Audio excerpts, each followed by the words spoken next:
Veja no ICL Notícias, segunda edição. Dino na batalha contra a corrupção. PF faz operação contra a ex-assessora de Arthur Lira ligada à gestão de emendas e revela escândalo do orçamento secreto.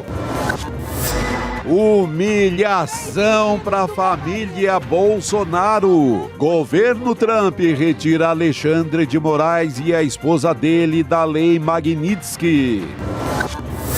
Constituição é para ser cumprida. Por unanimidade, primeira turma do STF confirma a cassação de Carla Zambelli. O ICL Notícias, segunda edição, está no ar.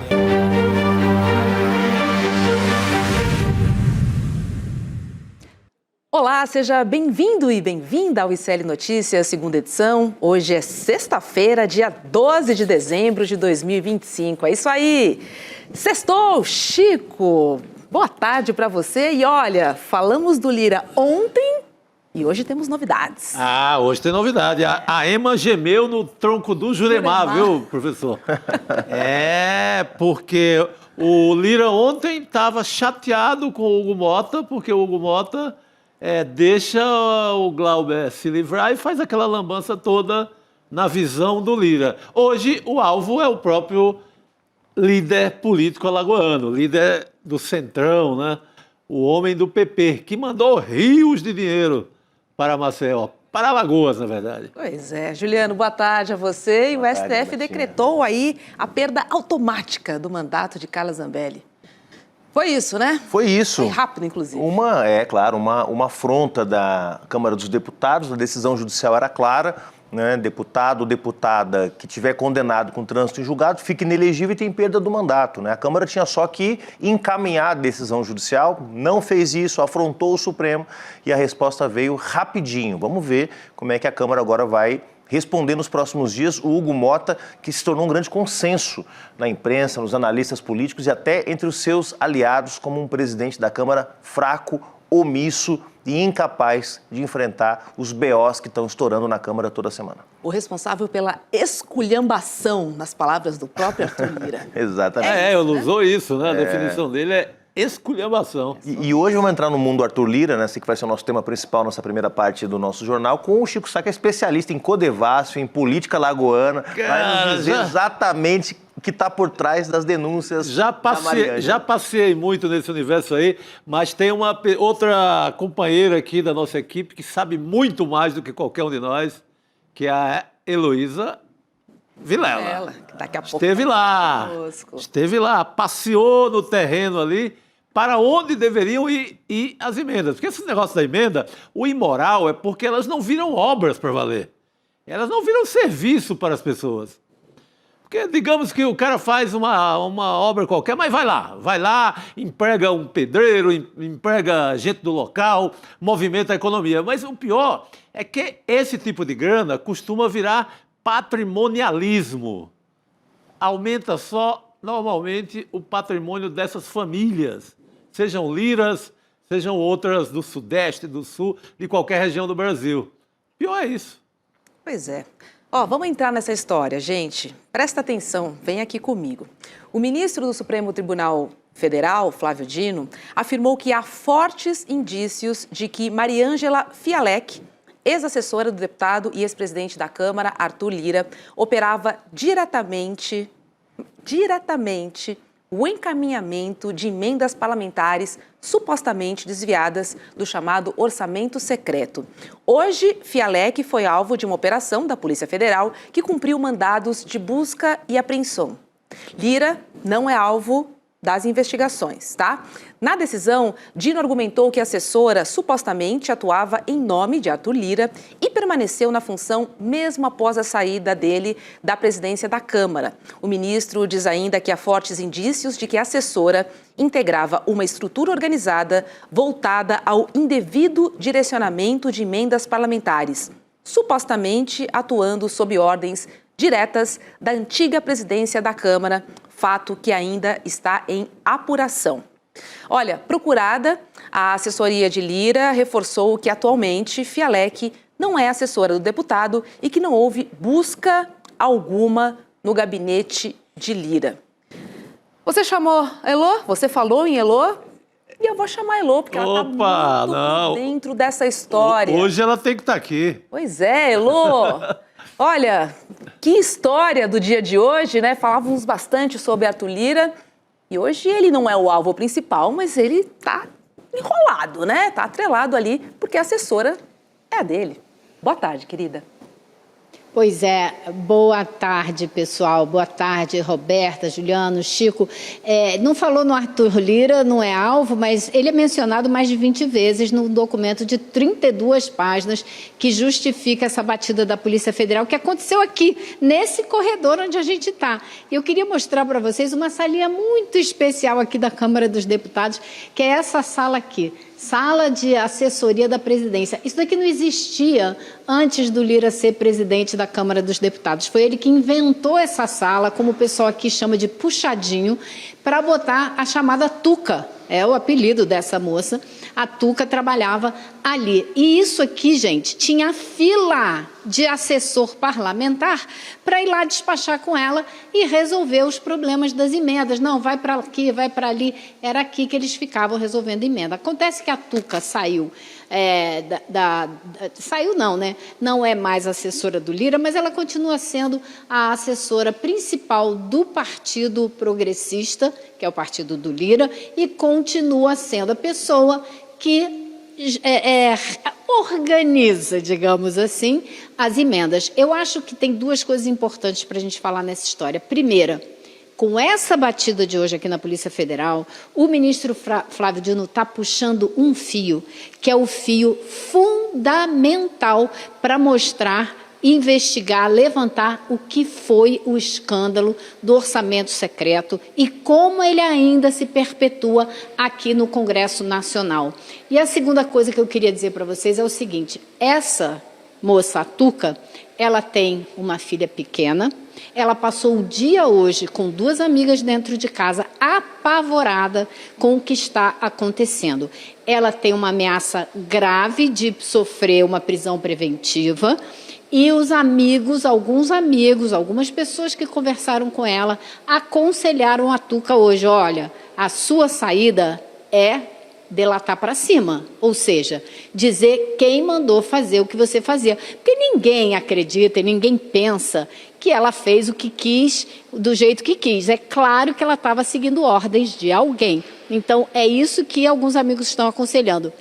Diga logo para a polícia quem é que mandou você fazer o quê e quando, porque assim você diminui a sua participação, porque você foi seguir ordens, né? Essa é a melhor defesa dela. Vamos ver o que essa moça vai fazer. Pois é, Tuca. Pensa no Mauro Cid. Olha como ele se deu bem. Deixa eu trazer informações sobre a Mariângela Fialek, que é a Tuca, que construiu carreira transitando por áreas sensíveis do Estado. Durante o governo Bolsonaro, ela ocupou o cargo no Ministério do Desenvolvimento Regional, então comandado por Rogério Marinho, e lá chefiou a assessoria de relações institucionais. Foi nesse período que ela passou a integrar o Conselho Fiscal da Companhia de Desenvolvimento dos Vales do São Francisco e do Parnaíba, por indicação do próprio Ministério. E aí Tuca permaneceu como conselheira lá até 2023, conselheira da Codevasf. No Legislativo, ela esteve de 2021 até o início de 2024 como assessora técnica da presidência da Câmara, comandada, por Arthur Lira e nomeada também por ele. Atualmente, ela atua na liderança do PP, Juliano.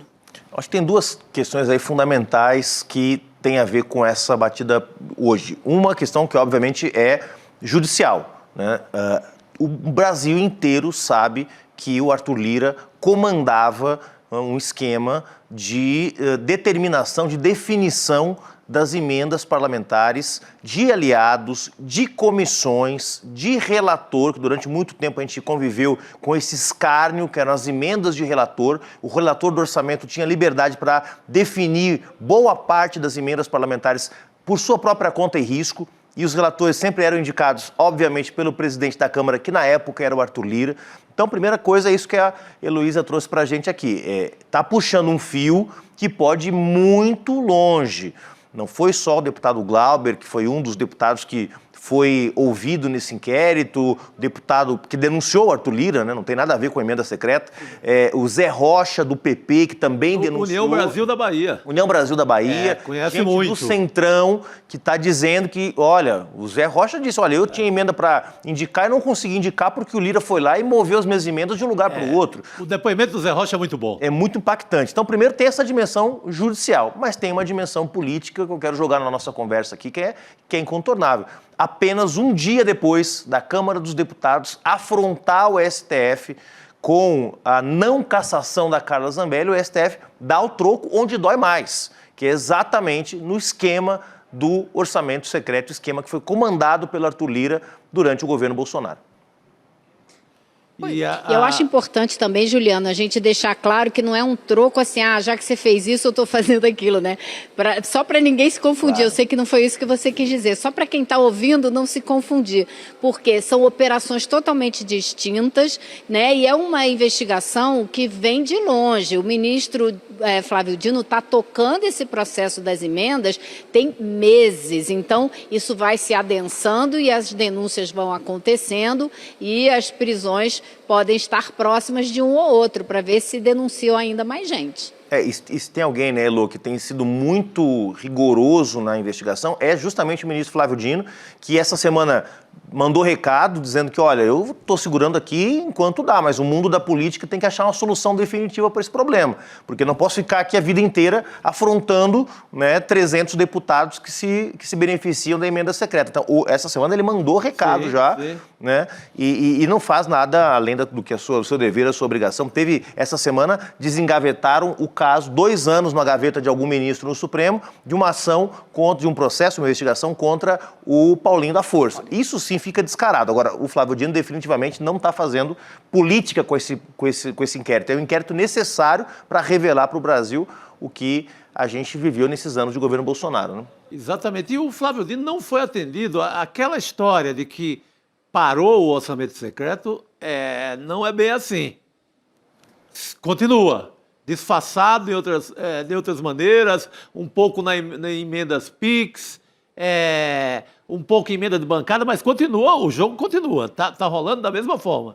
Tem uma página que eu recomendo que chama De Olho em Você. Você pega o deputado da sua região e vê quanto ele está levando de emenda, né? De emenda ali por ordem do Hugo Mota ou do Alcolumbre. Aí lá tem separado o tipo de emenda e você tem que pegar essa gente aí na sua região, quando chegar na sua região, no final de semana, e perguntar qual foi a obra que foi feita com aquele dinheiro, porque está lá. Você pode anotar no caderninho lá, no caderninho do fiado, que esse povo deve muito à população, e vai lá, deputado, aqui, 7 milhões para a sua região, para aqui para a gente, está onde mesmo? Qual foi o serviço? Porque é isso que na hora H o Flávio Dino quer saber. Ele disse uma frase essa semana assim, gente, eu só quero ver a obra. Não estou pedindo nada demais, porque a suspeita é que não há serviço, não há obra. O dinheiro vai e fica no bolso de alguém. Como a gente sabe muito bem que fica, né? Então, o escândalo é esse. É isso. E olha, quando tem obra, é obra superfaturada, um cimento que não funciona, um asfalto que não funciona, que daqui 1 mês, 2 meses está estragado, então por aí vai.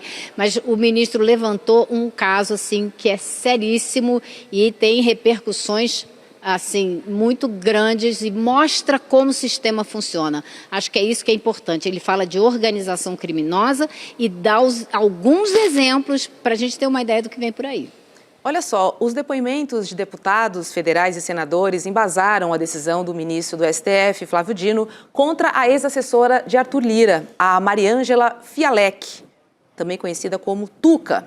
Num dos depoimentos, o deputado Glauber Braga aponta para a existência de um redirecionamento forçado das emendas determinado pelo então presidente da Câmara, Arthur Lira, cujo principal beneficiário era o estado de Alagoas, que teria recebido um grande volume de verba pública originária de emendas parlamentares, isso para o município de Rio Largo. que tem uma população aí de aproximadamente 70 mil habitantes. A verba teria sido repassada por meio de emendas da Comissão de Turismo, já que o colegiado não possui deputados alagoanos. De 2019 a 2022, Rio Largo recebeu aproximadamente 90 milhões de reais do chamado orçamento secreto, Heloísa. Olha, essa história de Rio Largo é uma história que a gente denunciou aqui há quase 3 anos. Eu continuo em contato com o pessoal de Rio Largo até hoje, porque é um caso escandaloso. Tem um prefeito lá, é o conhecido como GG, que foi preso várias vezes. É o escândalo chamado escândalo do Beco da Pecúnia, onde havia troca de dinheiro que era feita nesse beco, por isso ganhou esse nome. Mas o GG, deixa estar que o GG é comparsa, é amigo, é colega do Arthur Lira de muitos anos antes. Eles dois foram pegos lá na Operação Taturana, que Chico Sá conhece muito bem. O GG é o cara que foi pego dizendo: isso é dinheiro de corrupção, sim, mas é a minha parte no negócio, eu quero a minha parte. Gravado, a voz dele. E esse cara continua aí. Continuou participando de operações assim, foi preso várias vezes e continuou recebendo dinheiro. Esse caso da Comissão de Turismo é absolutamente escandaloso, porque a comissão foi obrigada por Arthur Lira, pelo presidente da Câmara, a mandar uma verba fabulosa para Alagoas, sendo que o presidente da comissão não era de Alagoas, nenhum dos deputados da comissão era de Alagoas, e ainda assim Alagoas recebeu uma verba absurda vindo da Comissão de Turismo. Quem é o deputado do Paraná que vai mandar dinheiro para a área de turismo de Alagoas? Fala sério, né? Então, assim, esse é um caso escandaloso que precisa ser muito bem investigado. Pois é, eu tenho um outro trecho aqui, porque o deputado Glauber Braga diz que o ex-prefeito da cidade é um aliado de longa data e que não hesitava em exibir publicamente a parceria que tem com Arthur Lira na indicação de verbas federais para o município. Esse ex-prefeito, chamado Gilberto Gonçalves, foi preso 4 vezes. Numa delas, quando ainda era da Assembleia Legislativa, junto com Lira. E lá ele foi pego confessando que recebia dinheiro de corrupção. E aí ele foi afastado do cargo de deputado estadual e depois se elegeu prefeito, Juliano. É isso. 90 milhões para Rio Largo, gente, 90 milhões, é muito dinheiro. A Câmara, para quem não conhece, a Câmara e o Senado tem 3 tipos de emendas parlamentares. A emenda individual, que o deputado manda para a obra, para o serviço que ele quiser. A emenda de bancada estadual, né, que normalmente isso é um acerto com o governador. No caso de São Paulo, a bancada de São Paulo faz uma emendona para o Tarcísio. O Tarcísio depois devolve isso em definição de investimentos do orçamento estadual. E as emendas de comissão de educação, de saúde, de turismo. E era aí que rolava o esquema pesado. Porque quem controla as comissões? O Centrão. O pessoal preside uma comissão, o PT preside 3, são mais de 30 comissões na Câmara. Então, era ali que o orçamento secreto continuou funcionando. E pior, com um mecanismo que é a tal da emenda PIX, transferência fundo a fundo, porque até hoje, até pouco tempo, as emendas tinham que ser destinadas para alguma coisa concreta. Construir um hospital, ampliar uma universidade, construir uma UPA, asfaltar uma rodovia. Agora não, a emenda PIX é dinheiro do fundo público da União para o município, e o município usa como quiser. Não tem que prestar contas, um escândalo, um escárnio. Então, de alguma forma, o sistema da emenda secreta continua funcionando, porque esses gestores não precisam prestar contas via essa famigerada emenda PIX. E olha, a história continua, gente. Depois de novas denúncias de envolvimento em corrupção e já afastado da prefeitura, o Gilberto Gonçalves escreveu uma carta que seria uma declaração de amor, agradecendo pelo último período que Lira passou na presidência da Câmara. Amigos de foto, de post, não escondiam para ninguém. Pelo menos agradece, né? É um amigo bom que agradece, não é aquele amigo que despreza. Mas nossa audiência aqui, diante de qualquer escândalo, e o escândalo, principalmente que envolve o nome Arthur Lira, começa a perguntar quem vai abafar, quem vai arquivar. Por quê? Porque o Lira Tem esse prefeito aí, que é amigo dele, que foi preso 4 vezes. O Lira não foi preso hora nenhuma porque ele tem muita proteção. A Taturana, que a Elô cita, é uma operação que caça ele, condena ele ainda em Alagoas. Ele é candidato, ele é deputado até hoje, segurado por liminares. Nessa guerra de liminar, ele coloca uma liminar, o TRE de Alagoas engole, e aí consegue outra no STJ e por aí vai. O Lira é deputado e teve esse poder todo, e tem até agora, segurado em liminares, porque era para ter sido cassado lá atrás, não era para ser sequer candidato. Mas segurou. Teve o primeiro grande escândalo dele, que foi o escândalo da robótica, também envolvendo orçamento secreto. Kits robótica. Kit robótica. Até hoje tem 4 milhões lá no STF, numa gaveta não sei de quem, que não tem dono. Porque foi do escândalo da robótica, pegaram lá num cofre em Maceió, num cofre do amigo do Lira, e levaram esse dinheiro, a PF leva para Brasília, o STF pede, que o caso estava com o Gilmar Mendes, e esse dinheiro ninguém vai buscar, porque quem for buscar vai ser o dono, e o dono, portanto, vai ficar com carimbo de ladrão. Então esse dinheiro está lá. Esse dinheiro do caso robótica ainda está lá, ninguém pega. Lá um tempão. E o caso foi arquivado, olha, colocado assim, um caminhão de pedra em cima pelo Gilmar Mendes, por conta do poder sem fim do Lira, ainda presidente da Câmara. Por isso que a nossa audiência pergunta, e agora, quem vai matar no peito de novo? Porque vai, se tiver o nome Lira no meio, vão matar no peito.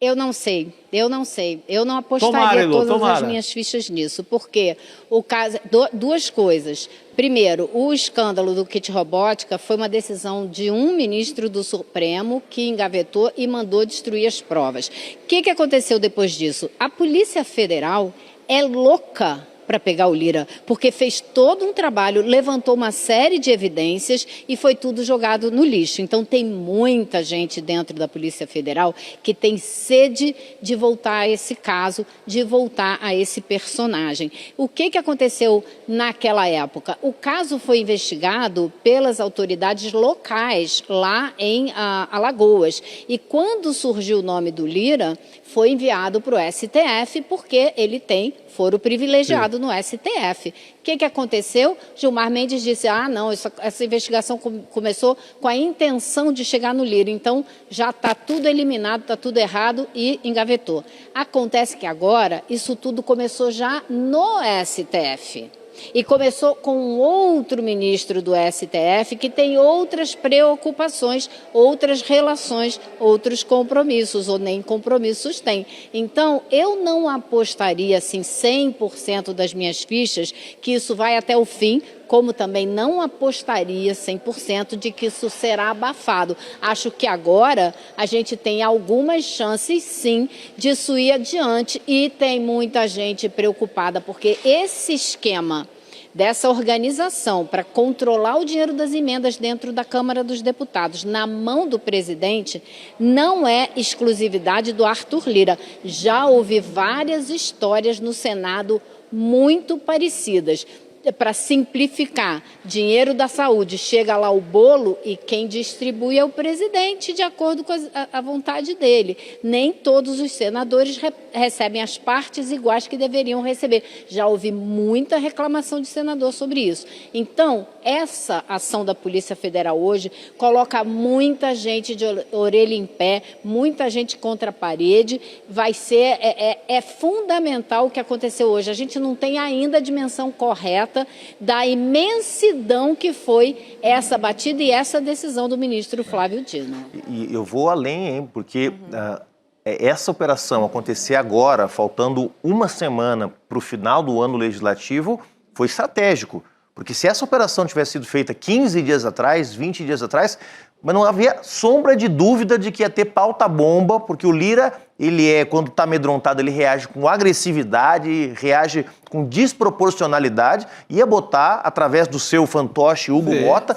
para votar um pacote de maldades contra o povo brasileiro, pior do que esse que foi votado nos últimos dias. Porque esse protege bandido, protege golpista, protege gente canalha, mas não abre rombo fiscal no governo, não cria pauta-bomba para o governo. Se essa operação tivesse acontecido um mês atrás, vocês iam ver o inferno que teria sido o mês de dezembro, pior do que foi. E olha que foi um mês difícil pra caramba. Sim, não, você tem razão, ainda mais com o Hugo Mota fragilizado, o Arthur Lira ia montar ali no pescoço dele e ia fazer o que bem quer. Ele estava de ontem para cá, antes desse escândalo que a gente tem conhecimento hoje, o Lira estava colocando o guincho lá no pescoço do Hugo Mota. Ali, a partir de agora, sou eu de novo aqui na parada. Fica aí só de forma figurativa. Porque ele não engoliu o fato das trapalhadas, né, do Hugo Mota nas últimas semanas. E olha, Elô... porque o Hugo Mota não entregou o prometido, né? Não entregou o acordo, ele não entregou a cassação da Carla Zambelli, que era parte dele no acordo, ele não conseguiu chegar lá. E eu ouvi hoje que os dois que estão muito mal, né? Estavam muito mal um com o outro desde então, hoje se reconciliaram, se juntaram para conversar, porque agora estão os dois ameaçados, acuados. Então, parece que eles reataram rapidinho para tentar pensar como sair dessa embrulhada. É isso, né? Olha, no outro trecho, gente, o despacho apresenta a foto de uma das anotações da Tuca, evidenciando o desapego à formalidade do orçamento secreto. As anotações mencionam um pedido do deputado Júnior Mano, do PSB do Ceará, para a transferência de emendas de uma cidade a outra do estado. Essa foto que a gente está vendo aí, ó, tem a anotação dela. Gente, o Flávio Dino... Olha só. Roberta, você sabe o que o Flávio Dino falou dessa foto? Ele diz que essa foto mostra o descaso, como que eles brincavam com dinheiro público, fazendo uma conta assim que parece conta de padaria, anotada no papel. Ah, não, então tira esse dinheiro desse município e passa para esse outro aqui, sem projeto, sem dizer para que é só o dinheiro. Ah, tira daqui, bota ali, e tudo escrito à mão, e azar, de qualquer jeito vale. É um absurdo você tratar coisa pública dessa maneira. E a foto é muito representativa do que foi, assim, do que é parte desse escândalo. E assim, 1 milhão e pouco, né? Ah, não, muda aqui. Até lembro as duas cidades, porque são duas cidades que eu gosto muito. Aí sairia de Crateús, ali no sertão central do Ceará, e iria para Heriutaba, que é conhecida nacionalmente como a cidade dos garçons, porque tem garçom do Brasil inteiro dessa cidade, dessa bela cidade cearense. Cuidado com a Tuca, que a Tuca te pega. Lembra disso? Os mais velhos vão entender a referência aqui. A Tuca, se botar a boca no trombone, olha, vai abalar. Que a Tuca conhece tudo. Tudo e mais um pouco. Agora, a fervura da guerra centrão/bolsonarismo, que estão mais juntos do que nunca, contra o STF vai escalar isso para um outro nível. Se essa investigação for para frente, e aí só vai para frente se o Flávio Dino não ficar isolado no Supremo, porque aí o Supremo tem que vir Gilmar, tem que vir Xandão, tem que vir... Né, tem que dar o troco institucionalmente. Claro, porque se o Flávio Dino ficar sozinho bancando esse inquérito, a gente sabe onde vai parar. Vai ser derrotado na turma, vai ser derrotado no plenário. Né? O Arthur Lira, vamos lembrar... foi muitas vezes para o Gilmar Palusa em Lisboa, é amigo dos mesmos banqueiros, era um sujeito que não transitava no mercado financeiro. Quando foi presidente, o André Esteves pegou ele pela mão e levou ele na Febraban, levou ele nos poderosos do país. Hoje, o Arthur Lira, que era um sujeito visto pelo sistema, pelo mercado, pelos bancos, como um vaqueiro, né? Como uma pessoa do interior e tal, agora é um cara que tem conexões muito fortes. Então, a Elô está coberta de razão. Essa investigação pode ir muito fundo, mas o ministro Flávio Dino, não pode ficar desamparado do ponto de vista institucional, porque senão a gente sabe que isso não vai dar em nada. Agora, estávamos falando aqui de uma ideia do Lira voltar à presidência. Talvez ele tenha desistido um pouco dessa ideia, porque ele precisa cuidar dele, né? O Hugo Mota deve estar sorrindo um pouco, porque foi bom para ele. Porque ele seria ejetado ali da cadeira, praticamente, porque o Arthur Lira ia voltar a mandar. Essa é a história que se conta em Brasília. Agora o Arthur Lira precisa... cuidar dele, né? Ele precisa que o Hugo Mota segure também as coisas, os arquivos, as histórias, porque Não sobra também para ele. Agora, ele não está confiando nada no Hugo Motta.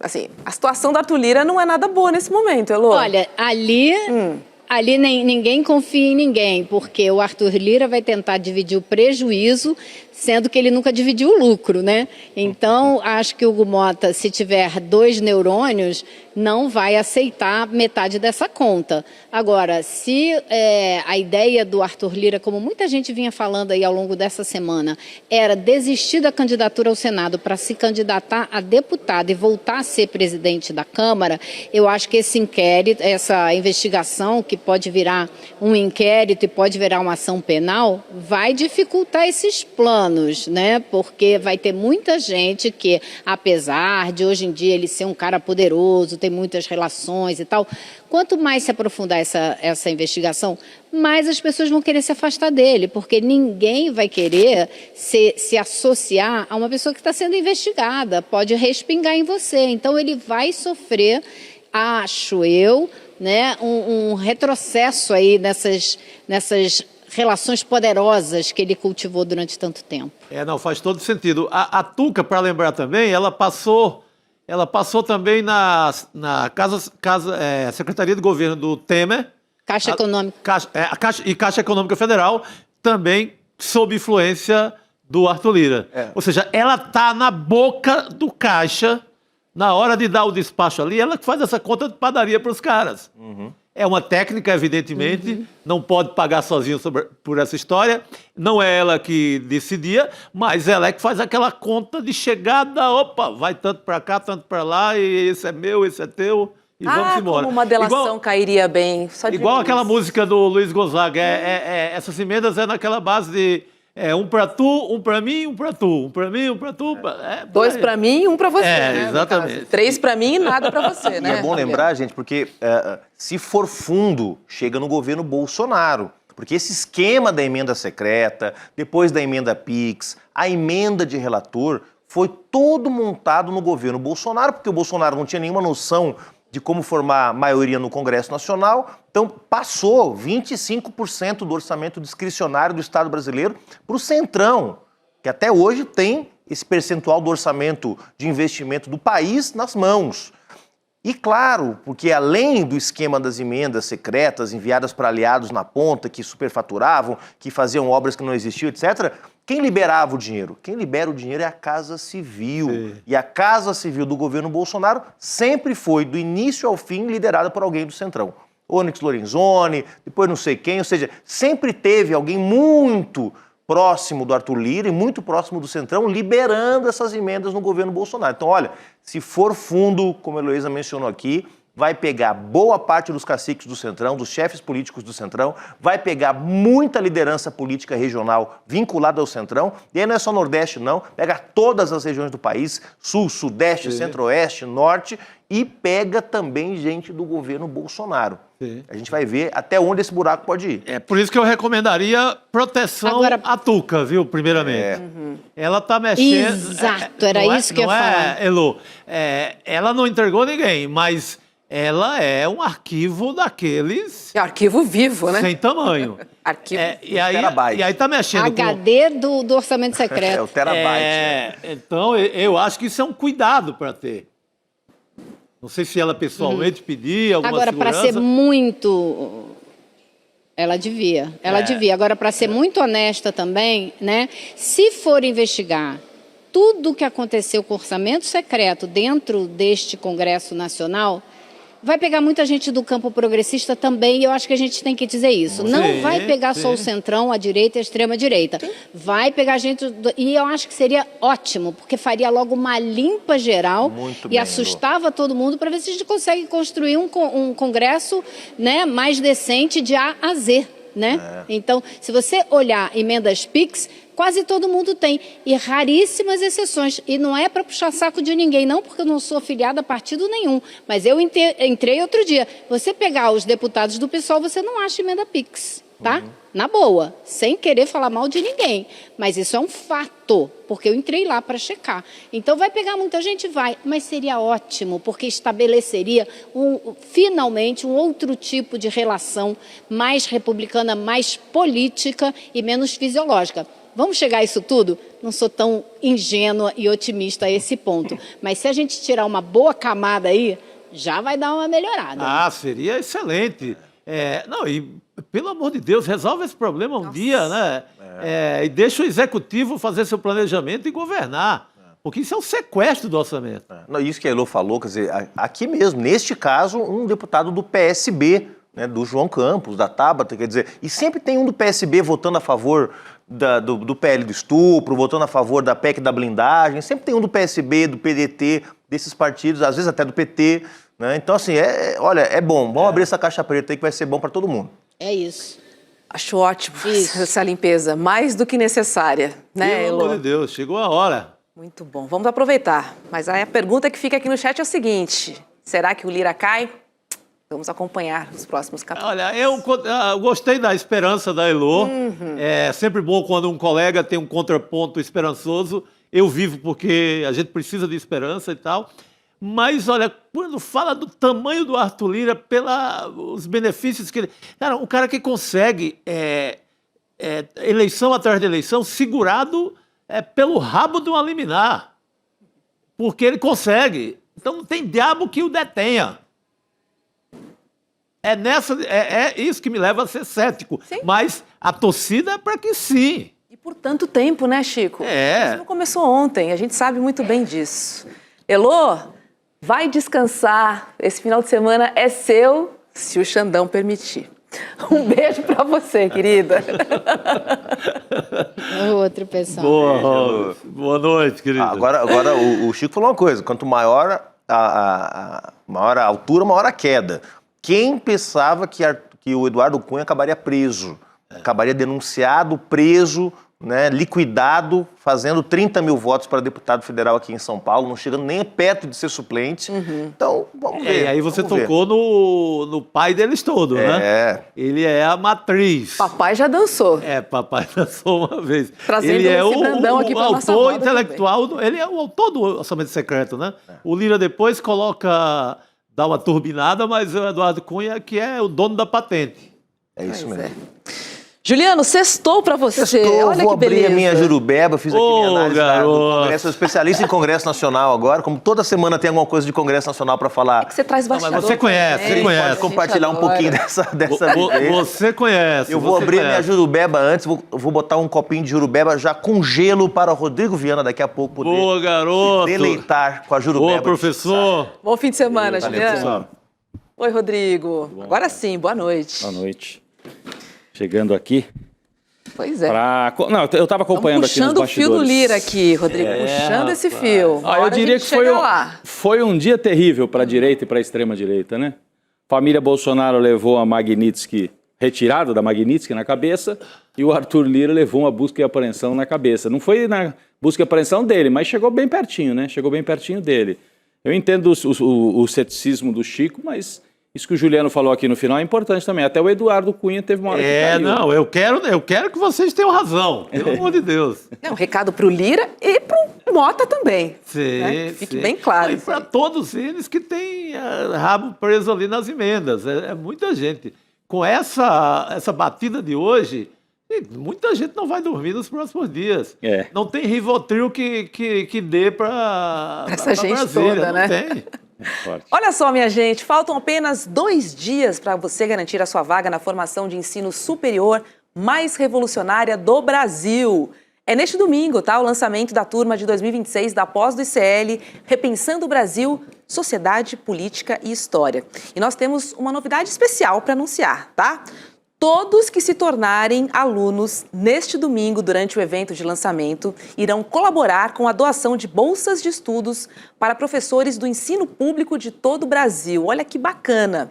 No grande encontro que a gente teve, né, da comunidade do ICL, que foi o Despertar 2025, nós recebemos alunos bolsistas da pós e pudemos ouvir deles como essa oportunidade transformou as suas vidas.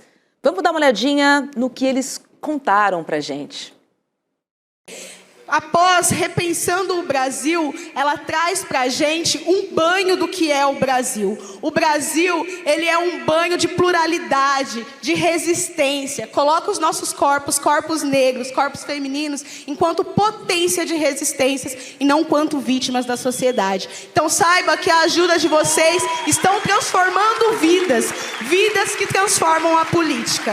Muito obrigada. Uhul. E aí eu vim, após Repensando o Brasil. Falei assim, eu preciso repensar o Brasil. Eu preciso repensar o Gesiel. Eu preciso repensar a minha família. Eu preciso repensar, porque quando nós começarmos a repensar a nossa história, o Brasil não foi descoberto, ele foi invadido. Mas quando nós pensarmos a nossa história, repensarmos, nós descobriremos o Brasil verdadeiramente. Ana Paula, Aline.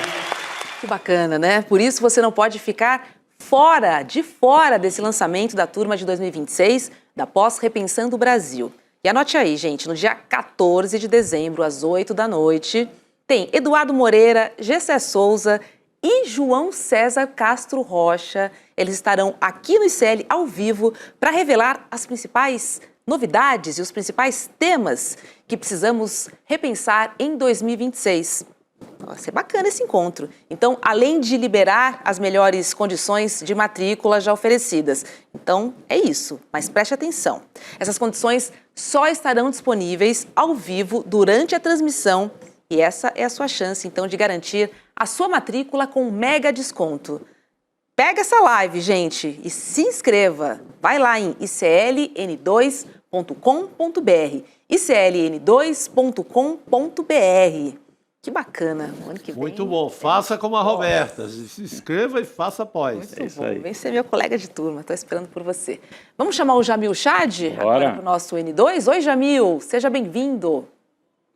Ô, querida, boa noite a todos. Chico, Rodrigo, boa noite a todos. Jamil, primeira vez que eu estou aqui interagindo com você, depois que a gente teve essa notícia super importante, interessante para o ICL, espero que para você também, tenho certeza que também, que você passa a ser o colunista do ICL, já era comentarista, sim. E o outro pessoal lá que abriu mão do seu talento vai se arrepender, porque você vai continuar tendo um espaço super importante, uma referência, né, para quem não acompanhou, sim. Chico, Roberta, o Jamil passa a ser colunista oficial do ICL. O famoso perdeu o Playboy. Perderam o Playboy, é isso aí. Deixaram o Jamil aí, pô, pelo amor de Deus, agora é nosso. É isso aí, bem-vindo também no ICL com a sua coluna. Bem-vindo, Jamil. Obrigado, que cara. sorte a nossa. Obrigado. A partir de janeiro, todos os dias, a minha coluna no site do ICL, e claro, aqui com vocês, claro, com exclusivas, com informação, com análise. A partir de janeiro, todos os dias. Muito bom. Que maravilha, sorte nossa. Isso aí. Pode ir para a esquerda, Jamil, a gente libera, tá bom? Olha só, o governo Trump retirou hoje o ministro do STF, Alexandre de Moraes, e a esposa dele, né, da lista de sanções da Lei Magnitsky. A Lex Institute também foi retirada da lista de sanções que, segundo o governo Trump, atua como holding para Moraes, sendo proprietária da sua residência, além de outros imóveis residenciais. A decisão foi publicada no site do Departamento do Tesouro dos Estados Unidos, mas sem nenhuma explicação do porquê. E pegou, sabe quem de surpresa? Eduardo Bolsonaro. Vamos ver um trechinho da nota que ele divulgou. Olha o que ele diz, ó. Esperamos, sinceramente, que a decisão do presidente Trump seja bem-sucedida em defender os interesses estratégicos dos americanos, como é o seu dever. Quanto a nós, continuaremos trabalhando de maneira firme e resoluta para encontrar um caminho que permita a libertação do nosso país no tempo que for necessário e apesar das circunstâncias adversas. Ou seja, Jamil, reconhece que o negócio uma tá bom, né? de pesar, agradecendo o Trump, mas eu vi uma lágrima caindo desse post. É verdade. Escorreu uma lágrima do teclado. Foi não? Vamos lá. Em primeiro lugar, vamos trazer os fatos aqui. Depois a gente até parte para análise e para quem ganhou e quem perdeu com essa decisão. O que aconteceu? Nós tivemos no começo do mês uma ligação telefônica entre Lula e Donald Trump. E as minhas fontes confirmam que nessa ligação já tinha ficado muito claro para o presidente Lula que algo aconteceria. Então, o governo brasileiro já se preparava, já sabia que algo nesse sentido poderia acontecer. Ninguém esperava que seria tão rápido, mas já havia uma indicação de que naquela conversa ficaria evidente que uma solução, entre aspas, seria colocada. Desde o começo, desde aquele momento do esbarrão na ONU, Sim. em setembro, o governo brasileiro colocou esse tema, dizendo que era importante para o Brasil, que o Brasil não aceitava que a soberania brasileira fosse violentada da forma que foi violentada por uma lei Magnitsky, que o próprio autor da lei Magnitsky disse não é para isso que essa lei foi criada. Então tem todo um contexto. E aí, obviamente, o governo brasileiro sai dessa reunião no começo do mês muito otimista. Mas ninguém imaginava que seria tão rápido. E aí vem essa decisão de hoje. Olha que curioso, Roberta, alguns elementos. Em primeiro lugar, vem essa decisão sem uma explicação oficial no site, né? No site, basicamente, da lista das pessoas que são alvos ou não da lei Magnitsky. Muito bem. Mas é colocado um comunicado de imprensa, tanto pelo Tesouro americano como pelo Departamento de Estado, e depois pela própria Embaixada americana, dizendo que isso era um resultado de uma anistia que foi dada. A gente sabe que não é verdade. Não houve anistia a Bolsonaro, apesar da aprovação daquele projeto de lei extremamente complicado, um golpe dentro do golpe, mas não era uma anistia. Tanto que os bolsonaristas não falam que é uma anistia. Não só eles não falam que é anistia, mas se você for lá procurar nas redes sociais de um certo Rodrigo Constantino, ele diz muito claramente que o governo Lula venceu. Ele coloca essa palavra, venceu. Ou seja, vamos aqui, o governo americano tinha que dar uma explicação. Afinal de contas, como é que você usa uma bomba atômica, que é a lei Magnitsky, depois retira a bomba atômica sem explicação e fala, opa, erramos. Não, você não pode fazer isso. Então o governo americano criou uma narrativa para dizer, olha, nós estamos satisfeitos com a anistia que vocês criaram em relação a Jair Bolsonaro. Mentira! Não existiu essa anistia. Mas, claro, para a narrativa interna, para salvar a reputação americana, eles então criaram essa desculpa e saíram por isso. Agora, o que é que fica dessa relação? Em primeiro lugar, o governo brasileiro comemora, sem dúvida nenhuma. Eu escutei, inclusive, que esse é o dia da vitória da diplomacia brasileira. Então, claro, uma comemoração muito, eu diria, enfática do governo brasileiro em relação a tudo que aconteceu 5 meses depois daquela carta, daquela infame carta de Donald Trump dizendo que ia colocar tarifas. Agora, o que é que resta ainda? Em primeiro lugar, os vistos. Os vistos continuam sendo negados ao ministro Padilha, aos próprios ministros do STF, então ali ainda existe um problema. E o outro problema, as tarifas sobre mais ou menos 22% do valor das exportações aos Estados Unidos, inclusive ao aço. Nisso ainda teremos negociações. Agora, sem dúvida nenhuma, de tudo aquilo que existia há 5 meses, eu diria 85% daquela pauta complicada foi retirada da mesa de negociação. De alguma forma foi solucionada. É o final da história? Certamente não.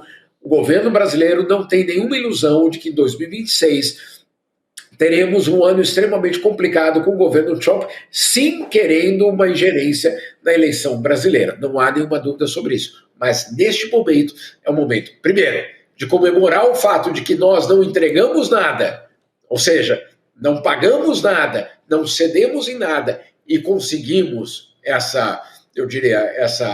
esse reajuste, essa sintonia do governo Trump. Então, em primeiro lugar, é uma vitória sem dúvida nenhuma, e a segunda vitória, que não há como negar, são essas lágrimas que o Rodrigo falava em relação ao bolsonarismo. O bolsonarismo que hoje, nesta sexta-feira, que dia é hoje, Rodrigo? 12 de dezembro, 12, está órfão. O bolsonarismo hoje está órfão de seu apoio internacional, pelo menos no que se refere às expectativas que eles tinham. Pode mudar para 2026, pode haver algum tipo de transformação, sem dúvida nenhuma. Mas hoje aquela história, ninguém solta a mão de ninguém, chega ao final. Na verdade, resta só a solda, né, Chico? Mas essa é uma outra. Ninguém solda a mão. Ninguém solda. Vão ter que soldar apoios aí. Ó, tem um lencinho aqui, ó, se eles quiserem também. Para chorar. Não, mas eu tava assim, uma questão para o Jamil, não sei se ele vai ter a resposta, que acho que ninguém tem, mas só para a gente pensar junto aqui, Chico, Roberta, todos que nos acompanham.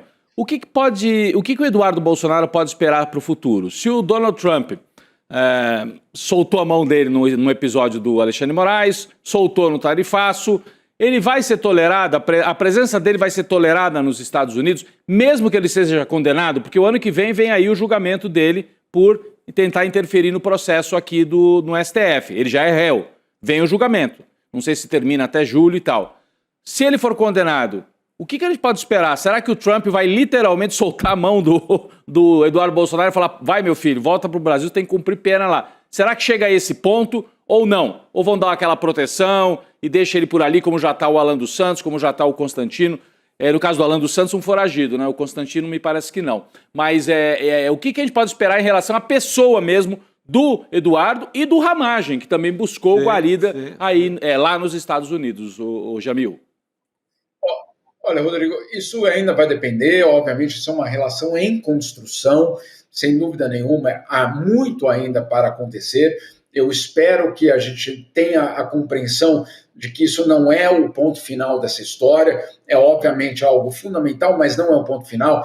Lembrando que aquela estratégia de segurança nacional americana que foi publicada na semana passada fala que, basicamente, traduzindo em português, o Chico vai me entender aqui, acho que todo mundo vai me entender, nenhuma autonomia será tolerada, nenhuma autonomia será tolerada, né, para usar aí uma referência a um outro filme brasileiro bastante conhecido.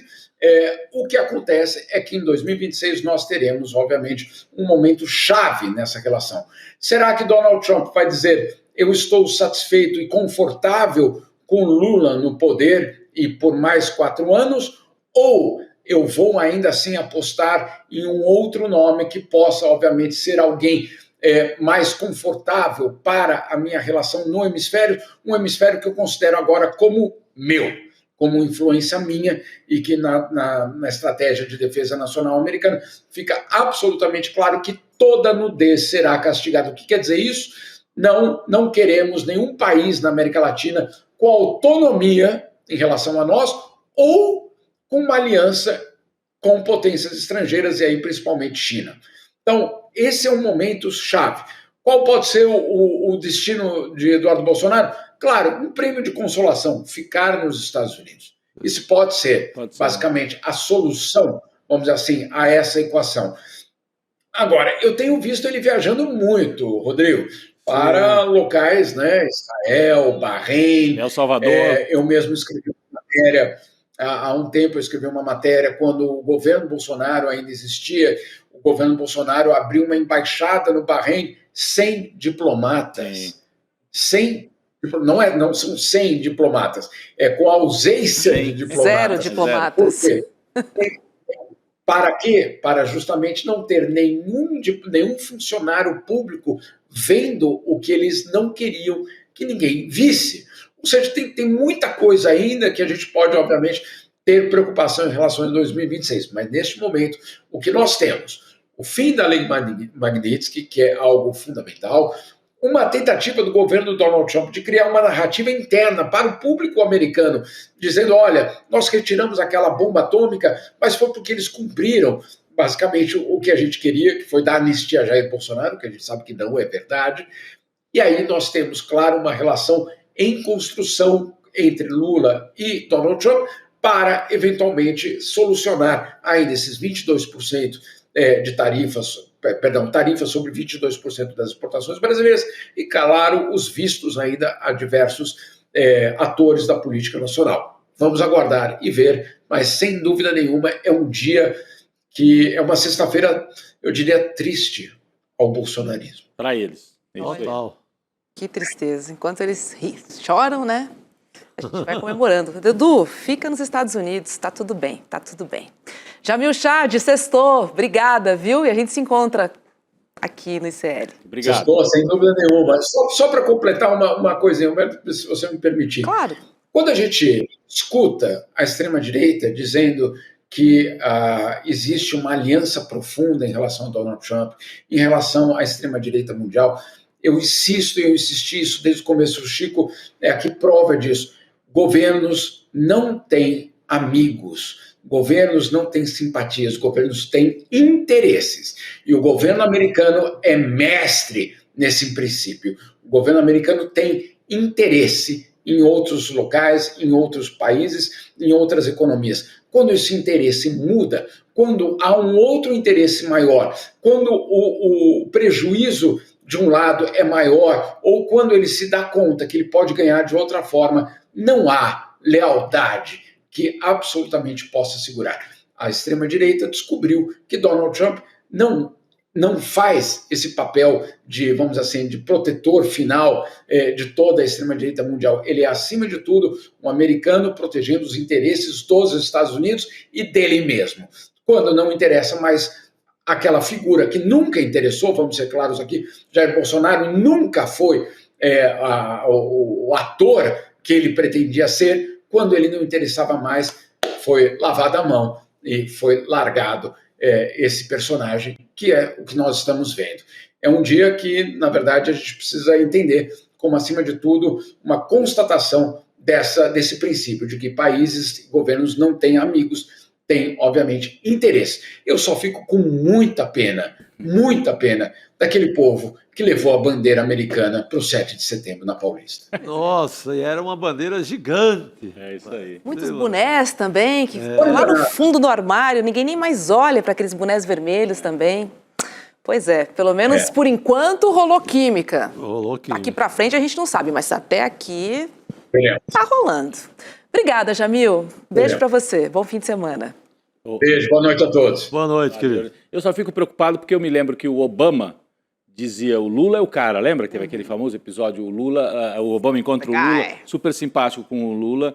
O Lula é o cara. E ao mesmo tempo estava a CIA grampeando o gabinete da Dilma e a NSA ajudando o Moro a crescer e a Lava Jato a existir. Então os Estados Unidos é isso, defende os seus interesses, como dizia o Brizola. Interesses. E enquanto defende seus interesses, podem até fingir que tem uma certa simpatia pelo Lula, porque fica melhor, mas enquanto isso vão tocar a ficha. Se precisar vir para cima ano que vem, com na certeza eleição vem com tudo. Principalmente se a gente mexer nas big techs. É. Aí ele fica doido. É verdade. Vamos chamar o professor Castro Rocha para sextar conosco aqui no N2. Oi, professor. Boa noite. Boa noite.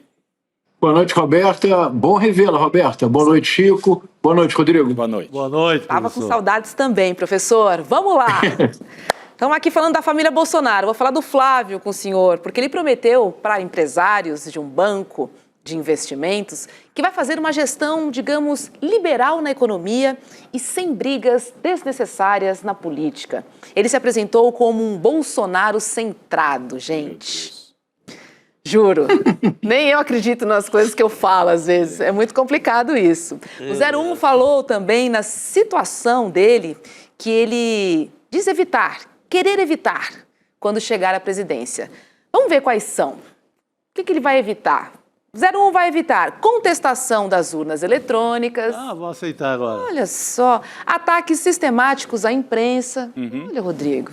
Declarações polêmicas no cercadinho no Palácio da Alvorada, Chico.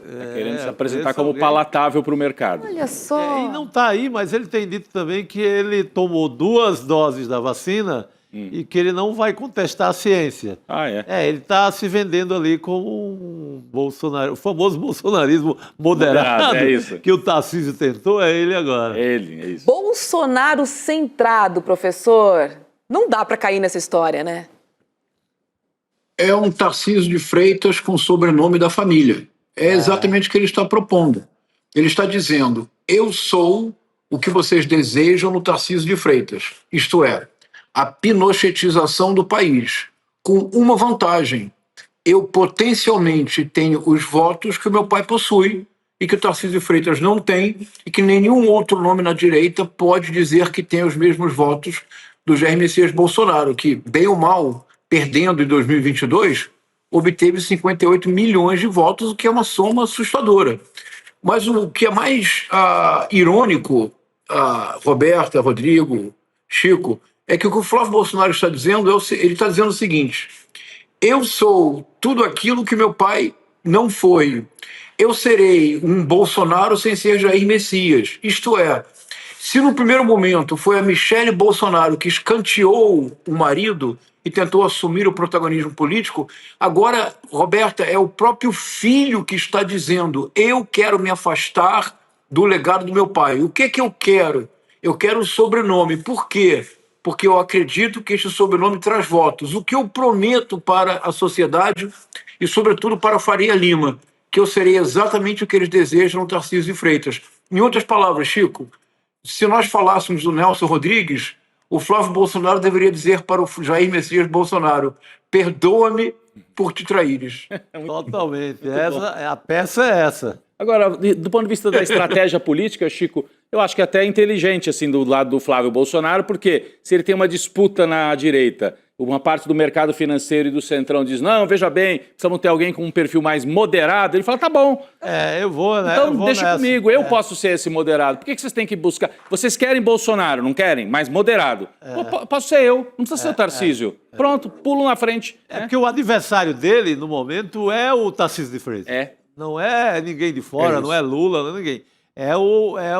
A gincana é essa, é contra o Tarcísio, um pouquinho contra o Ratinho do Paraná também, que tem chances nessa briga aí. Mas ele tem que dizer: olha, eu tenho as qualidades do Tarcísio de Freitas, ainda tenho um sobrenome com a vantagem do sobrenome Bolsonaro. E tomo vacina, e sou vacinado. Chico, há um problema que ele não está mencionando, que nessa lista que ele faz é a lista de sonhos do Flávio Bolsonaro, se apresentando como o receptor de votos moderado. Mas há um problema muito concreto na campanha presidencial do Flávio Bolsonaro. Há o problema da rachadinha, que segue em aberto na Justiça do Rio de Janeiro. Há o problema dos imóveis comprados com dinheiro vivo. O grande operador financeiro da família Bolsonaro tem nome próprio, é Flávio Bolsonaro. O operador internacional é o Eduardo Bolsonaro, com seu inglês de fritador de hambúrguer. Claro. E o operador das redes sociais é o Carlos Bolsonaro. A família Bolsonaro é uma perfeita empresa com divisões de tarefas. Funciona assim: o Jair Messias Bolsonaro é o louco que atrai votos. O Carlos Bolsonaro é o louco que domina as redes sociais. O Eduardo Bolsonaro é o louco que sonha com a extrema-direita transnacional. O Flávio Bolsonaro é o sensato que põe dinheiro no bolso. Dinheiro na mão do Flávio Bolsonaro, Chico, é vendaval. É vendaval. Ele comprou não sei quantos imóveis. Ele foi dono de uma franquia da Copenhagen, que de maneira muito curiosa, quando menos vendia chocolate era em abril, que é o mês da Páscoa. Ele não tem como explicar que ele comprou uma mansão, diz ele, de 6 milhões de reais em Brasília, mas que ele foi registrar em Taguatinga, num cartório minúsculo, praticamente inexistente, porque ele esperava que ninguém descobrisse. O valor de mercado da mansão, que ele diz ter pago 6 milhões, ao que se diz, é algo em torno de 12 a 14 milhões de reais. Isto é, o que o Tarcísio está dizendo é, o que o Flávio Bolsonaro diz é: eu posso ser tão moderado quanto o Tarcísio. Há uma coisa, no entanto, na qual o Flávio Bolsonaro jamais foi moderado, Rodrigo, é a ambição financeira, e é o fato de ter sido sempre o operador da família. Eu não vejo um futuro real para esta candidatura. Quando as matérias começarem a se avolumar das fortunas e das transações imobiliárias do Flávio Bolsonaro, o balão de ensaio vai se esvaziar rapidamente. Pois é. Olha, gente, o Filho 02 também virou notícia hoje, publicando um vídeo que mostra os soluços que o pai tem quando dorme. No post, ele diz que os soluços são consequências da facada que ele levou em 2018, ressaltando que Adélio Bispo, que deu a facada, né, foi filiado ao PSOL. Olha só, gente, juro. Essa imagem é... Não, tem um globo ali, ele não acredita na Terra plana, não. Não acredita, não. E tem um soldadinho também, quando tá a imagem mais aberta, tem um soldadinho de chumbo, um negócio assim ali mais no ar. Olha a cara do elemento, não dá, né? Olha o globo ali. Ó, no cantinho direito vai aparecer o soldado. É um bom ator, não é? É, olha lá. O que será que ele estava escutando aí, hein? Hino militar, alguma coisa assim? O que será que era? Eles adoram, né? Mas eles adoram.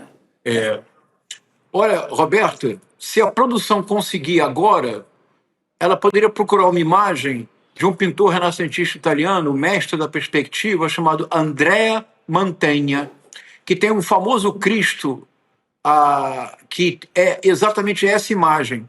O que o Carlos Bolsonaro tenta criar é uma imagem de vitimização do pai. Ele já havia reproduzido esta imagem logo numa das vezes em que o Bolsonaro foi internado. É uma das telas mais famosas da pintura ocidental, porque é um verdadeiro exercício de perspectiva. E a figura do Cristo do Andrea Mantegna recorda esta posição. Isto não é casual, e eu arriscaria dizer, Roberta, que provavelmente este homem não está dormindo.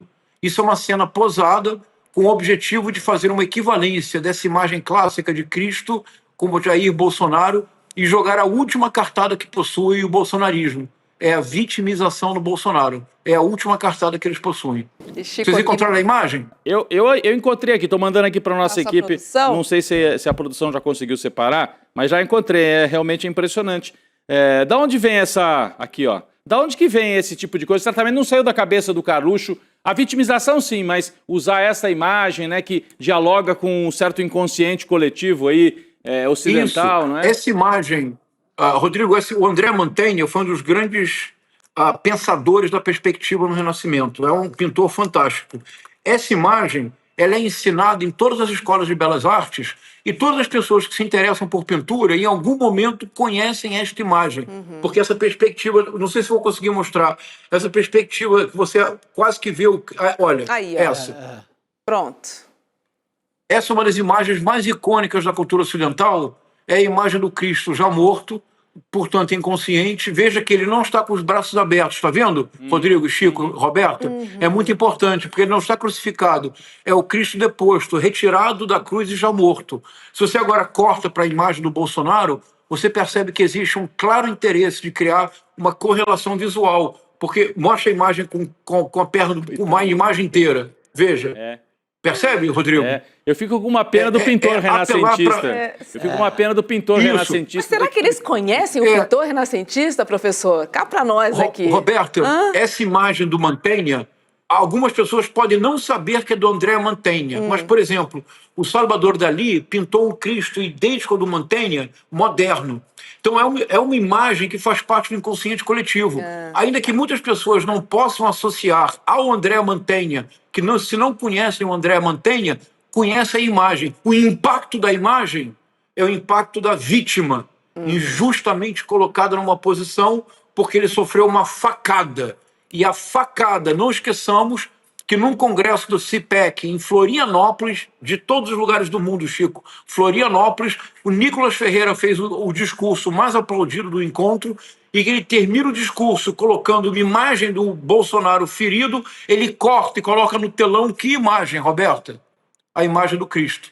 Então essa tentativa de associação, ambos foram vítimas em favor da humanidade do Brasil. É uma tentativa de apelar para o inconsciente coletivo das pessoas. Olha, tem um comentário aqui no chat da Roberta Costa dizendo: vídeo de dentro da cela. Pode? Não, mas foi gravado antes. Foi gravado antes. Foi gravado antes. Eu acho que é em casa. É do período da prisão domiciliar. Até o Carluxo, na postagem, diz isso. Ele diz na postagem que ele gravou... É velho, que ele nem pretendia usar, sabe como é que é? Mas que nesse momento ele vai usar. Até porque eles estão pedindo, nesse momento, né, nessa semana... Estão pedindo que ele saia da PF para fazer uma cirurgia. E o Alexandre de Moraes, de maneira muito correta, está pedindo uma junta médica para ver se o Bolsonaro precisa sair da cadeia para ir para porque o Alexandre de Moraes constatou que nos exames que ele havia pedido também não há nenhuma observação em torno disso. Pois é. Então por que agora de novo voltou a cirurgia? Então uma junta médica vai lá avaliar. E não pode ser médico do Bolsonaro, médico de casa, tem que ser um médico independente. Sem dúvida. Agora, eu chamaria a atenção para o fato de que o Cristo, né, assim, a essa altura estaria morto. Então, ele está quase que matando o Jair e pedindo que ele ressuscite. Né? É isso, mais ou menos isso, né? Já está lidando com ressuscitar. Isso. Por isso mesmo, Rodrigo, politicamente vocês concordam que inelegível por 8 anos, politicamente... o Jair Messias Bolsonaro está, por assim dizer, politicamente sepultado. É isso. Do Perfeito. que se trata agora é de ressuscitá-lo, que é a vitória maior do Cristo, é a ressurreição. É muito ardiloso, na verdade, é muito ardiloso a maneira como trabalha a extrema-direita. Pois é.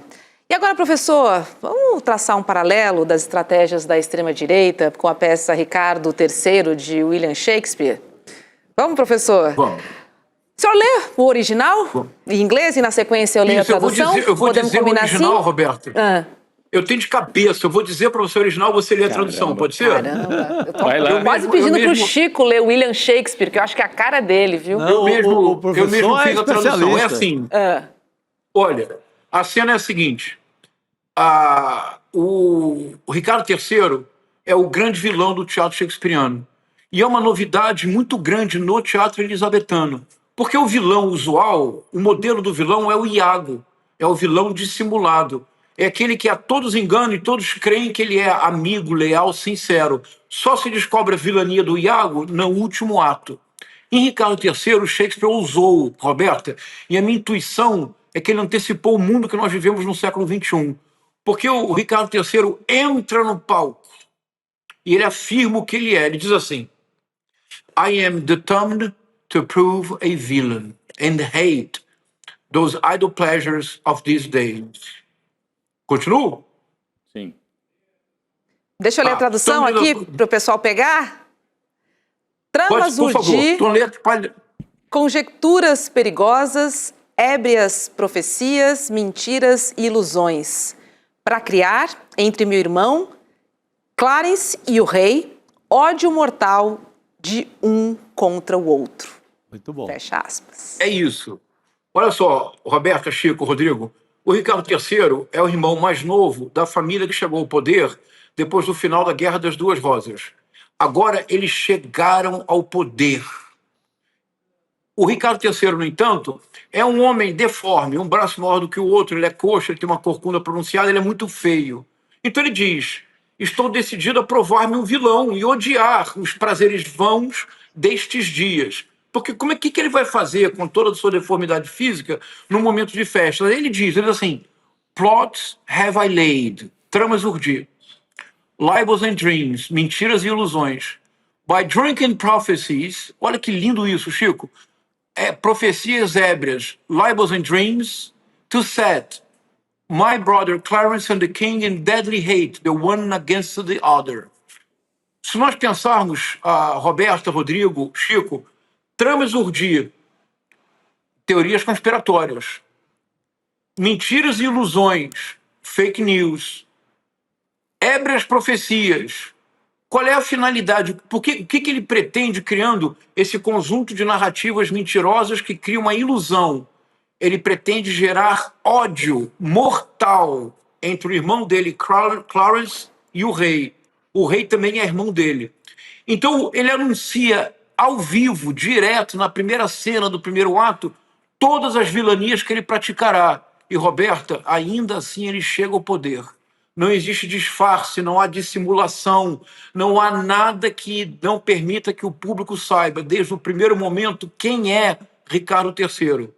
Agora, Chico, eu pergunto, no século XXI, Donald Trump, Nayib Bukele, Javier Milei, Jair Messias Bolsonaro ocultam o que eles querem fazer? Disfarçam as suas intenções? Dissimulam os seus verdadeiros propósitos? Nós vivemos hoje na era de Ricardo III. Pois é, muito professor. bom. Muito bom, muito bom. Tem mais um trecho aqui, que é do sociólogo Antônio Cândido, com o ensaio O Direito à Literatura. Vou ler aqui, É verdade que a barbárie continuará até crescendo, mas não se vê mais o seu elogio, como se todos soubessem que ela é algo a ser ocultado e não proclamado. Sob este aspecto, os tribunais de Nuremberg foram um sinal de tempos novos, mostrando que já não é admissível a um general vitorioso mandar fazer inscrições dizendo que construiu uma pirâmide com as cabeças dos inimigos mortos. Fecha aspas, professor. Vamos lá, como é que eu vou associar as duas coisas? Por que é que nós voltamos à era do Ricardo III? Da vilania ostentação, do vilão que não tem vergonha de dizer os seus propósitos. Esse ensaio do Antônio Cândido, Roberta, é um dos ensaios mais importantes da cultura brasileira. Ele é de 1988 e foi uma palestra que o Antônio Cândido fez para tentar influir na Constituinte. Olha que bonito, Roberta. Ele tinha uma ideia dos direitos elementares da dignidade da pessoa humana: saúde, educação, trabalho, lazer, residência. Haveria mais um direito que seria tão importante quanto esses, tão essencial quanto morar, se alimentar, se educar, ter saúde. Seria o direito à literatura, isto é, o direito a contar a própria história, o direito, Roberta, a ter a própria voz. Mas de onde vinha este direito?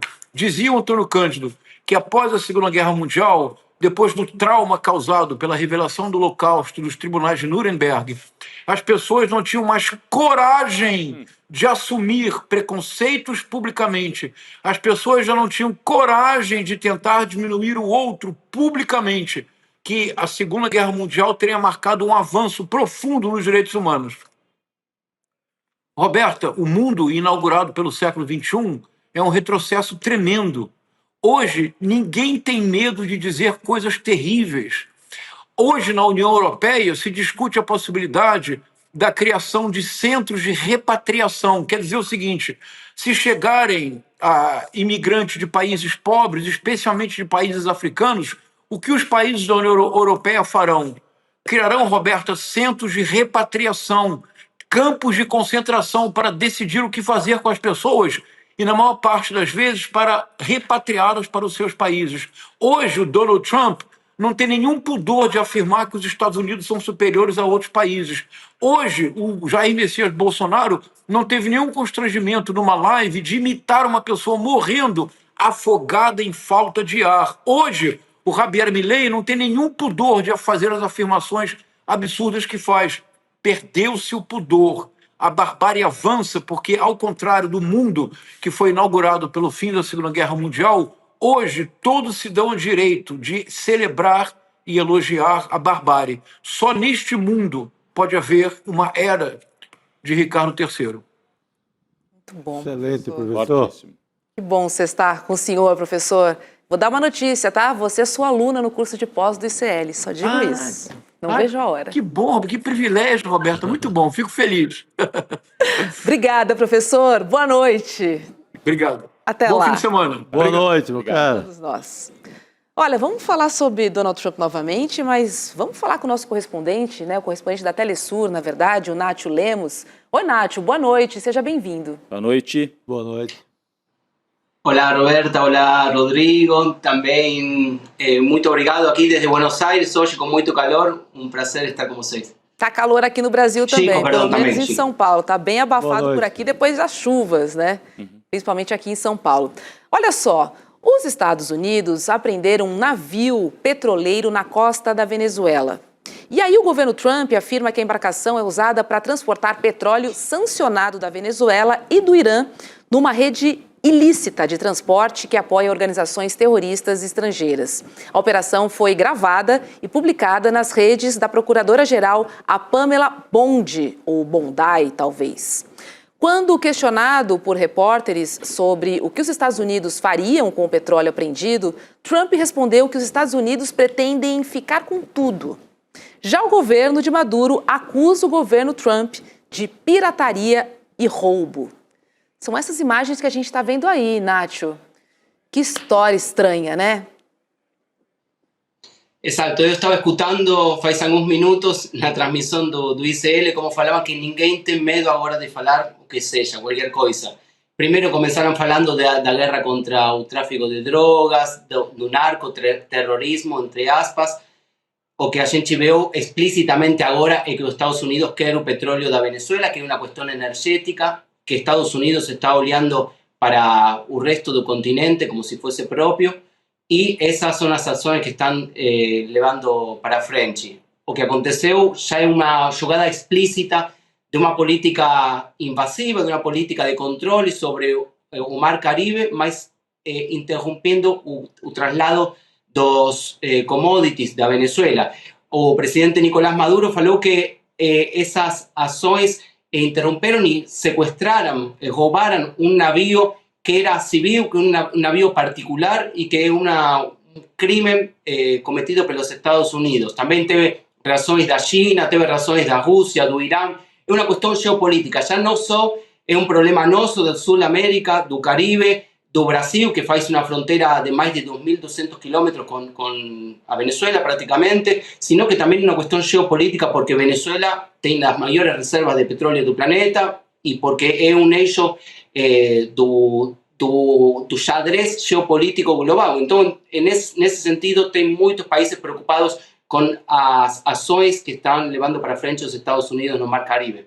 E me parece que é uma declaração explícita de que nós entramos numa fase, né, em que as zonas de influência, as áreas de influência de cada uma das superpotências são controladas por elas sem nenhuma mediação, né? A gente já tinha visto isso na Rússia em relação à Ucrânia, a China em relação a Taiwan e os Estados Unidos aqui. A visão de que a América para os americanos, como eles diziam lá no século XIX, voltou, né? O Big Stick é debaixo de porrada, literalmente, que eles vão impor a sua vontade. Entendendo que nessa disputa geopolítica entre as potências, a América deve ficar completamente alinhada com os Estados Unidos. Aí o Brasil, a Colômbia, o México são pontos, e a Venezuela, claro, além de Cuba, são pontos ainda e que o Donald Trump precisa vencer para colocar para frente essa política. E, Chico, e assim, é quase que um ensaio, né? Porque o Trump tem falado de ocupar militarmente a Venezuela, ocupou um navio. É um ensaio, é para ir normalizando também, né? Antes havia aquela matança a pescadores em lanchas, acusados de serem narcotraficantes, né? Também já... Antes teve aquele festival de mortes também. Sim, mas agora perderam, né, Nacho? Perdeu-se a vergonha, quer dizer, não vão mais bombardear e acusar de narcotraficante. Vão tomar o petróleo meu. Daqui, o petróleo é meu. Vão direto já, né? E me lembra o que os piratas britânicos faziam também lá no passado, né? Com galeões espanhóis, portugueses e tal, que iam para a Europa. E aí os piratas ingleses ficavam com o ouro, com a prata que estava seguindo para a Europa. Então, do meu ponto de vista, uma prática de pirataria aberta, né, no Mar do Caribe, não é isso? Exato, parece que não foi suficiente matar 87 pessoas, não sabemos se narcotraficantes, porque não passaram por julgamento essas pessoas. Então, a gente não consegue ter uma avaliação sobre isso. O certo é que tem pescadores, também tem denúncias de pessoas que estavam pescando, que foram assassinados pelos Estados Unidos, mortes extrajudiciais que não têm nenhum apelo às leis internacionais. Um ponto importante que já vinha falando o Brasil muitas vezes, o presidente Lula, inclusive, sobre as mudanças necessárias no Conselho de Segurança da Organização das Nações Unidas. Não está acontecendo nada, a ONU não está reagindo nem com as mortes que causaram os Estados Unidos no Mar Caribe, nem agora também com esse roubo de um navio petroleiro da Venezuela. Nem com Gaza, né? A ONU está deixando a desejar já há muito tempo, Nacho. Essa é a verdade. Obrigada, viu? Bom final de semana para você. Muito obrigado a vocês por essa conexão, estamos sempre juntos. Obrigado. De olho também nessa história, que está escalando. Está escalando. Não, navio agora já, né? Não é mais e confisca uma lancha só. Um navio gigantesco. E olha só, prepare a sua pipoca, porque hoje tem Cine CL, tá? O seu encontro com o melhor do cinema, toda sexta-feira, às 7 horas da noite. Vamos dar uma olhadinha no que o Duda Leite selecionou essa semana. Roda aí. Minha dica de hoje é o documentário Futeboys, da dupla de diretores Bruno Badain e Luiz Ferraz, que infelizmente nos deixou em setembro passado, enquanto filmava seu novo projeto. Futeboys é um olhar sociopolítico sobre as diferentes relações criadas pelo futebol no Brasil. O documentário mergulha em 3 diferentes universos do futebol, trazendo realidades distintas, que mostram como o esporte, especialmente o futebol de várzea, pode ser uma grande ferramenta de desenvolvimento social. Em um quilombo no sertão de Pernambuco, na periferia de Santo André ou na várzea da zona leste de São Paulo, o futebol está sempre presente. Nem a lama das várzeas, nem o asfalto esburacado e nem as dificuldades socioeconômicas são capazes de impedir e desmotivar a prática desse esporte. Após a exibição, eu vou conversar com o produtor, diretor e montador Bruno Badain. Boa sessão! Muito bom, né? E para você não perder, entre no grupo exclusivo do programa no WhatsApp. É o icl.com.br/cinegrupo. E lá a gente vai compartilhar conteúdos exclusivos também e te enviar o link da sessão que começa coladinho no N2, Chico. Daqui a pouquinho. Sexta com pipoca e vamos lá. Pipoca e futebol da periferia, né? Periferia, dos interiores do Brasil, né? Muita gente associa uma certa decadência do futebol brasileiro à falta de espaço, né? Quando você perdeu espaço para ter campo de futebol, isso é um debate já antigo na imprensa esportiva. Mas engoliu, a especulação engoliu tudo que é campinho por aí, né? Ficou... Sobraram só as escolinhas, tudo programada, né? Perdeu a espontaneidade. Há quem diga que mudou até a forma de jogar do brasileiro. Sim, porque entrou na escolinha. Antigamente você jogava no campinho sem técnico, sem professor, sem ninguém. Era a molecada que botava um chinelo de cada lado e jogava, né? E agora você tem uma coisa mais organizada, mais, entre aspas, mais disciplinada, com menos espaço. Não é todo mundo que pode também pagar uma escolinha, ou às vezes ter acesso a uma escola de prefeitura e tal. E aí isso muda muita coisa. Interessante o documentário, dá vontade de ver. Muito bom. Interessante. E pensar no futebol profissional, que é um grande negócio, né? Meu Deus do céu, só dinheirama. Inclusive da gente assistir e acompanhar. Eu vejo quando está na semifinal para frente, assim. Não tenho muita paciência não, porque tá difícil, o salto alto tá alto demais ali. Meninos, vou nessa. Obrigada pela companhia nessas 2 semanas. Roberta. Segunda-feira, Gabi de volta. Gabi Varela está de volta na lojinha, comandando o N2, juntamente com vocês. Comunidade, obrigada pela sua companhia. Um beijo, um ótimo final de semana. Obrigado, Roberta. Domingo temos um encontro. Domingo temos, o Brasil inteiro. Exatamente. Até Juazeiro do Norte, lá, o Cariri, minha terra, vai ter 8h30 na Praça da Bíblia. Olha. Frente ao Rumeirão. Olha que legal. Vamos pra rua, eu quero todo mundo na rua. Então, quer dizer, precisa se do MASP em São Paulo, a Praça da Bíblia. Praça da Bíblia, na frente do Rumeirão, lá em Juazeiro do Norte. Isso aí. Rua da Aurora, no Recife também, vai ser quente. Porto Alegre, Rio de Janeiro, em Copacabana. Boca Maldita, em Curitiba. Não é? Muito bom. É isso. Bora pra rua, bora pra rua. A gente precisa se manifestar. Um beijo, um ótimo final de semana pra todo mundo. Valeu. Tchau. O Brasil vive um momento decisivo e entender o que está em jogo exige mais do que manchete. As decisões que moldam o país vêm de uma longa trajetória de desigualdade e concentração de poder. Para compreender o presente e agir com consciência, é preciso olhar para a história e as estruturas que formaram nossa sociedade. Pensando nisso, nasceu o curso de pós-graduação do ICL da FESC SP, Repensando o Brasil, Sociedade, Política e História. Um programa reconhecido pelo MEC, voltado a quem quer pensar o Brasil com profundidade e rigor intelectual. Vai acontecer o lançamento da nova turma da Pós no dia 14 de dezembro, às 8 horas da noite. Entender o país é o primeiro passo para construir o futuro com consciência.